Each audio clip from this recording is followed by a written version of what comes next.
Okay, let's just jump right in. Have you ever wondered why, when you listen to a song, it doesn't just sound like random noise? Right, or why that one melody gets stuck in your head and just plays on a loop. Exactly. It turns out there's a reason for all of that, and it comes down to two uh, really core ideas. Yeah, two forces that every single songwriter uses, from classical composers to, modern pop producers, and they are repetition and variation. And these two things, they sound like opposites, but they have to work together. So repetition, that's the easy one to get. It's what makes music feel familiar. It's the anchor. It's simply playing a musical idea, like a melody or a rhythm, more than once. It's like the musical glue holding everything together. Your brain loves it, right? It hears something it recognizes and gets a little satisfaction. It said, oh, I know this part. And the most obvious example of that has to be the chorus in a pop song. Oh, absolutely. It's designed to be repeated exactly the same way, maybe 3 or 4 times. That's what makes it an earworm. But if that's all a song was, just the same chorus over and over, you turn it off. And that is precisely where variation comes in. The fun part. The fun part. Variation is when you take that idea you just repeated and you change it. Just a little, on purpose. It stops the music from feeling, I don't know, robotic. It lets the song grow and evolve. So you have this balance between the comforting thing you know and the new thing that keeps you guessing. That's the art of it, really. And to get how it works, we have to start with the smallest possible piece of music. The building block. We're Yeah. talking about a motif. Yep. A motif is just a tiny, memorable musical fragment. It can be super short, Like just a few notes. sometimes just a few notes, or even just a specific rhythm. It's the seed that an entire piece of music can grow from. Okay, the classic example here has to be Beethoven's Fifth Symphony. Of course, that da-da-da-dee-um, That's it. That's the motif. that's the entire foundation. It's just 4 notes.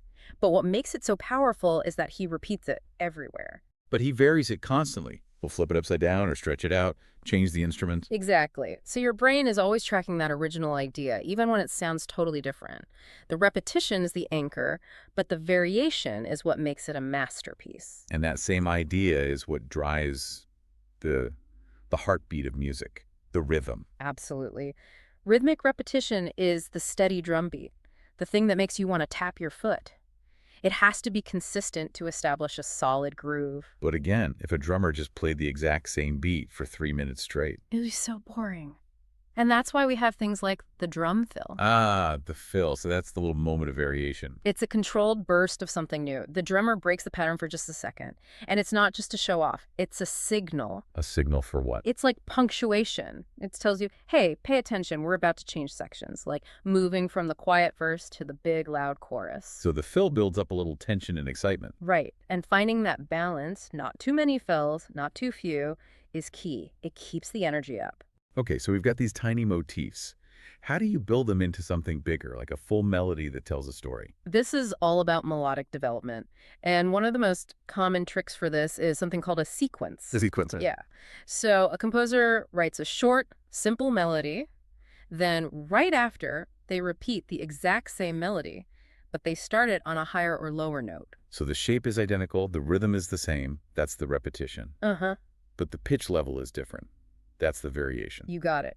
And moving that sequence up usually bolts excitement, it pushes the music forward. Moving it down can feel like it's calming down or resolving. I've also heard of composers adding, like, extra fancy notes to a melody. Yes. Decorative notes or ornaments. You keep the main notes of the tune the same, the skeleton is still there, but you add all these quick little notes in between. So you're repeating the original melody, but you're dressing it up? Exactly. It makes it sound more complex or skillful, but your ear still recognizes the basic tune underneath all the flair. This whole concept is actually formalized in a specific type of music, right? It is. It's called theme and variations. This is where repetition and variation are literally the entire point of the piece. Very much. You start with one main simple melody, the theme. That's your anchor. Your pure repetition. Right. And then the rest of the piece is a series of different versions of that theme, the variations. And each variation will mess with something different, I assume. That's the game. Variation number 1 might take the theme and play it with a super fast, crazy rhythm. Variation 2 might slow it down, but give the melody to a totally different instrument. So as a listener, it's almost like a puzzle. You're trying to hear the original theme hidden inside all these new complicated layers. That's the fun of it. How far can you change the theme before it becomes unrecognizable? That's where a composer shows their skill. Okay, let's talk about the emotional side of this. How you can change the entire feel of a melody without changing the notes. Ah, now we're talking about harmony. So the chords playing underneath the melody. Exactly. Harmony provides the color and the emotional support, and you can do so much with it. For example, you could have a really happy, upbeat melody, and if you play it over bright major chords, it sounds joyful. But you can repeat that exact same melody note for note and just change the chords underneath to minor chords. And suddenly it sounds sad or mysterious. Instantly. The melody didn't change at all, but by varying the harmony, you've completely flipped the emotional script. That's such a powerful tool for storytelling. It's huge. You can also use it to build tension.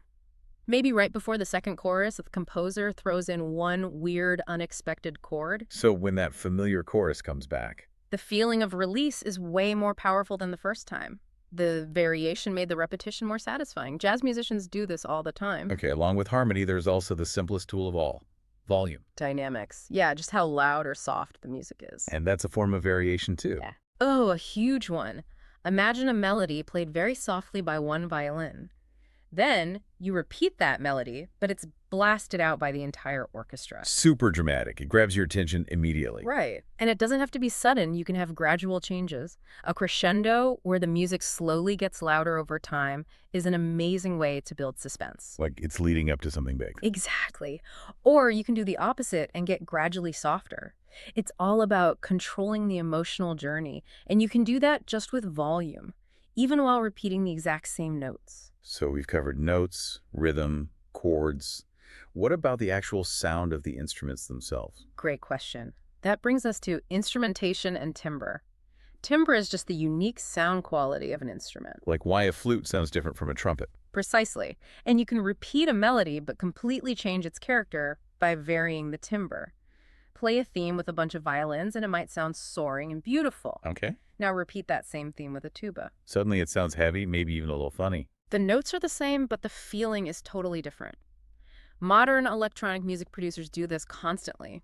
They'll have a loop playing on one synthesizer sound, and then for variation, they'll repeat the loop, but switch to a completely different synth. Same notes, different texture. And all of these ideas, every single one, come together perfectly in the structure of a typical pop song. It's the perfect case study. You've got the chorus, which is your ultimate repetition, same melody, same words, every time. That's the part that gets stuck in your head. Then you have the verse. The music is usually pretty similar to the chorus, so it feels familiar, but the lyrics change each time. Which provides variation and tells the story. Right, but then near the end of the song, you get the most important moment of variation. The bridge. The bridge. It's designed to be a complete departure. New melody, new chords, totally different feel. It's like a little vacation from the main song. It wakes you up. It does. It breaks the pattern, gives you some breathing room, and it makes that final return to the big, familiar chorus feel. So much more powerful. Like coming home. Exactly. The variation of the bridge makes the final repetition of the chorus feel earned. So this even applies when musicians are just making things up on the spot, like an improvisation. 100%. A good improviser doesn't just play random notes.